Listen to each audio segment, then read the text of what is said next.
India മുന്നേ നമുക്ക് അദ്ദേഹത്തെ മനസ്സിലാക്കും. നമ്മുടെ അതായത് രാഷ്ട്രീയത്തിൽ വന്ന ഇന്ത്യ ഉണ്ടാകുന്നത് നമ്മുടെ നാടിനെ, അതായത് ഇന്ത്യയെ ഉദ്ദേശിച്ച കൊച്ചിൻ സ്റ്റേറ്റിനെ നമ്മുടെ നാടിനെ തേനും പാലും കൊടുക്കുന്ന നാടാക്കി മാറ്റുവാൻ വേണ്ടി അധികം കൊടുക്കുവാൻ സാധിക്കുന്നവരിൽ നിന്ന് എടുത്ത് ആവശ്യമുള്ളവർക്ക് കൊടുത്തും ഈ സിദ്ധാന്തത്തിലൂടെ എല്ലാവർക്കും ആവശ്യാനുസരണം ലഭിക്കും. അങ്ങനെ നമ്മുടെ നാടിനെ ഇല്ലായ്മയുടെ സ്ഥിതിയിൽ നിന്നും മാറ്റുവാനും പണക്കാരും പാവങ്ങളും ഇല്ലാത്ത അവസ്ഥയിലേക്ക് മാറ്റുവാനും സാധിക്കും. അതുവഴിയാണ് തേനും പാലും ഒഴുകുന്ന ഈ നാടിനെ മാറ്റിയെടുക്കേണ്ടത്. അത് കഴിഞ്ഞ് വ്യവസായത്തെ പറ്റി അദ്ദേഹം കൊച്ചി 29/7/42 ക്വിറ്റ് ഇന്ത്യക്ക് മുൻപ് തന്നെ പറഞ്ഞതാണ്. കൊച്ചി സംസ്ഥാനമാണ് ഒരുപക്ഷെ ലോകത്തിൽ തന്നെ ആളുകൾ ഏറ്റവും അധികം തിങ്ങിപ്പാർക്കുന്ന സ്ഥലം.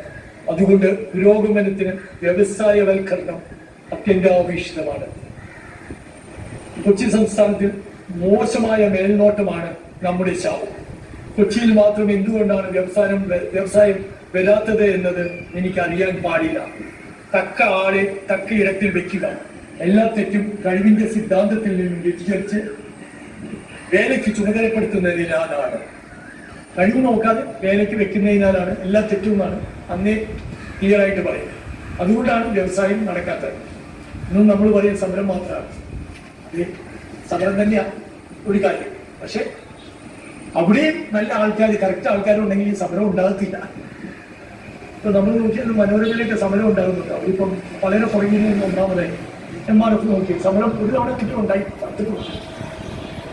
റബ്ബർ ഇറക്കുമതിയെ പറ്റി പറഞ്ഞു. നമ്മൾ ഇറക്കുമതി ചെയ്യുമ്പോൾ എങ്ങനെയാണ് ഇന്ന് നമ്മൾ ഇറക്കുമതിയിൽ നമ്മൾ ബുദ്ധിമുട്ടുകയാണ്. BJP ഗവൺമെന്റ് വരുമ്പോൾ 200 ചില്ലാനും രൂപ ഉണ്ടായിരുന്ന റബ്ബറിന് 100 താഴെ 100 ഒക്കെയാണ്. അപ്പം അത് ഏത് സമയം അതില്ല. അപ്പൊ നമ്മുടെ ഇവിടെ കൃഷിക്കാർ പാടില്ല. വാജ്പേയി വന്നാലും ആരും വന്നാലും ഇപ്പൊ റബ്ബർ ഇറക്കുമതി 8/12/1938 ഈ പ്രശ്നം ഉണ്ടായിരുന്നു. നമ്മൾ നാട്ടുരാജ്യമാണ്. നമ്മളന്ന് ബ്രിട്ടീഷ് ഇന്ത്യ അല്ല. വന്ന് പറഞ്ഞത് ഈ ഇറക്കുമതി കൃഷിക്കാരുടെ കഴുത്ത് കണ്ടിക്കുകയാണ്. മദ്രാസ് ഗവൺമെന്റും കൊച്ചി ഗവൺമെന്റും തിരുവിതാംകൂർ ഗവൺമെന്റും ഒന്നിച്ച് നിന്ന് തയ്യാറാക്കുന്ന അപേക്ഷ ഇന്ത്യ ഗവൺമെന്റിന് സമർപ്പിക്കണം.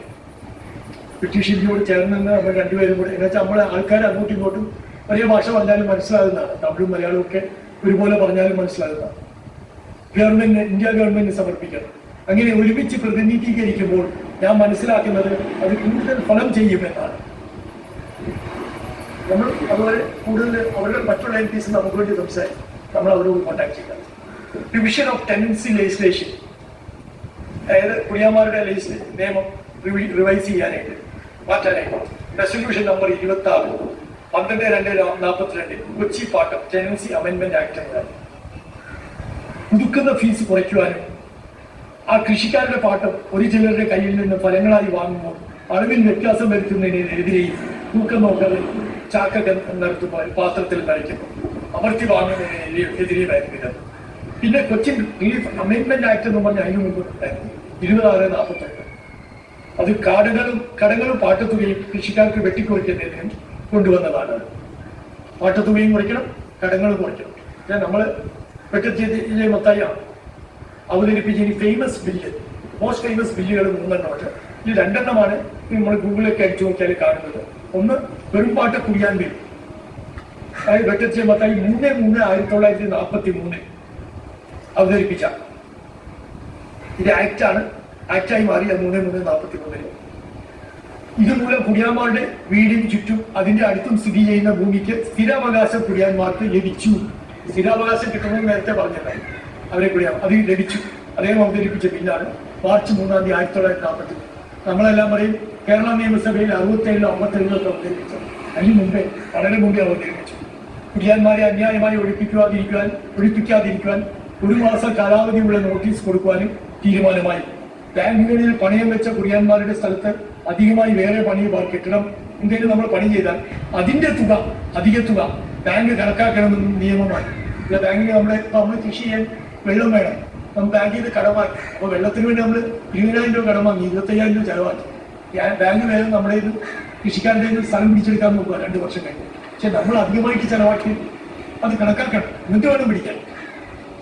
ഇനി അടുത്ത ഫേമസ് ഇപ്പൊ ഇതാണ് സ്ഥിരാവകാശം കിട്ടിയ ബില്ല്, പെരുമ്പാട്ട കുടിയാൻ ബില്ല് 33/1943. അടുത്ത മോസ്റ്റ് ഇമ്പോർട്ടൻറ്റ് ബില്ലാണ് 6 ഓഗസ്റ്റ് 1943 ഉണ്ടായത്. 6 ഓഗസ്റ്റ് 1943 അന്ന് നമുക്ക് ക്വിറ്റ് ഇന്ത്യ മൂവ്മെന്റ് ഉണ്ടായതിനു ശേഷം ആൾക്കാരെ INA പോകുന്ന സമയമായിരുന്നു, ഇന്ത്യൻ നാഷണൽ ആർമി.